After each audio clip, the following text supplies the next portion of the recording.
രണ്ടാം വത്തിക്കാൻ കൗൺസിലിനെ കുറിച്ചുള്ള പഠന പരമ്പരയുടെ രണ്ടാം എപ്പിസോഡിലേക്ക് ഹൃദ്യമായ സ്വാഗതം. ഇന്ന് ചർച്ച ചെയ്യുന്ന വിഷയം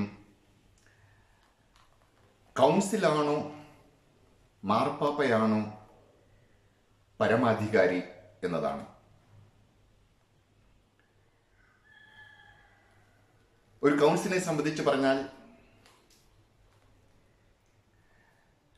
മാർപ്പാപ്പയുടെ പരമാധികാരം അംഗീകരിച്ചുകൊണ്ട് തന്നെ കൗൺസിലിന്റെ അധികാരം നിലനിർത്തുന്നു എന്നാണ്. അതായത് പരമാധികാരി മാർപ്പാപ്പയാണെന്ന് പറയുന്നു. എന്നാൽ രണ്ടാം വത്തിക്കാൻ കൗൺസിലിന്റെ ശൈലിയും പ്രവർത്തന രീതിയും തീരുമാനങ്ങളും പരിശോധിച്ചാൽ മനസ്സിലാകുന്നത് കൗൺസിലാണ് പരമാധികാരി എന്നാണ്.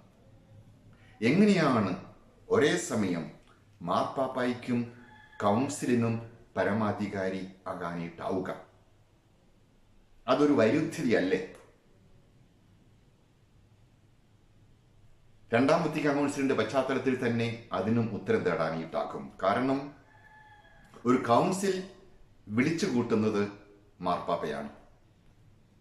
കൗൺസിലിന് അധ്യക്ഷത വഹിക്കുന്നതും മാർപ്പാപ്പയാണ്. കൗൺസിൽ വിളിച്ചു കൂട്ടുന്നത് കൗൺസിലിന്റെ തീരുമാനങ്ങളും നിലപാടുകളും അറിയുവാനും കൗൺസിലിന്റെ തീരുമാനമനുസരിച്ച് മാർപ്പാപ്പയ്ക്ക് തീരുമാനം എടുക്കുന്നതിനും വേണ്ടിയാണ്. ചുരുക്കി പറഞ്ഞാൽ കൗൺസിലിന്റെ തീരുമാനത്തിന് അപ്പുറത്തൊരു തീരുമാനം മാർപ്പാപ്പ എടുക്കാറില്ല.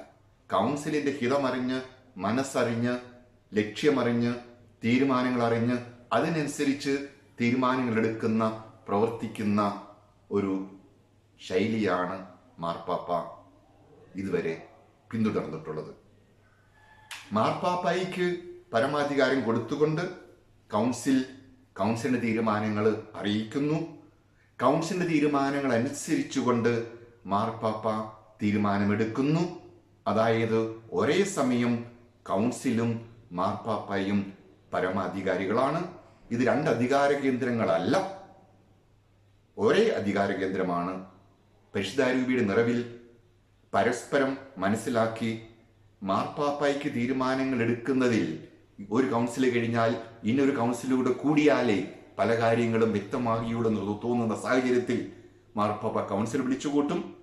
ആ കൗൺസിലാണെങ്കിലോ മുന്നോട്ടുള്ള തീരുമാനങ്ങൾ എടുക്കാനുള്ള, സഭയെ നയിക്കാനുള്ള ഉത്തരവാദിത്വം മാർപ്പാപ്പയിൽ പരമേൽപ്പിക്കും. അതുകൊണ്ട് മാർപ്പാപ്പയാണ് സഭയുടെ പരമാധികാരി. അതേസമയം കൗൺസിലുമാണ്. കൗൺസിലും മാർപ്പാപ്പയും ഒരേ ഹൃദയവും ഓരോ ആത്മാവുമുള്ള ഒരേ സംവിധാനത്തിന്റെ സഭയുടെ നേതൃത്വമാണ്. കൗൺസിലിന്റെ തീരുമാനങ്ങൾ മാർപ്പാപ്പയിലൂടെ നമുക്ക് അനുസരിക്കാം.